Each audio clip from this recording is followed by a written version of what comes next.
Records such as expense reports can be reviewed in Workflow on D365.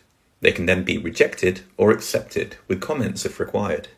Let's review this expense. First, select the record. To reject a record from the action pane, click Workflow and select Reject. In the Reject slider, you can record a reason for the rejection. Then click Reject. The record is returned to the original submitter as rejected, and the recorded comment can be viewed by the submitter to understand the reason for its rejection. Alternatively, to approve a record, first select the record.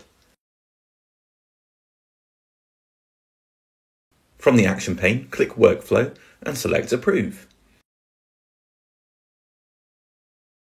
In the Approve slider, you can also record a reason for the approval, and then click Approve.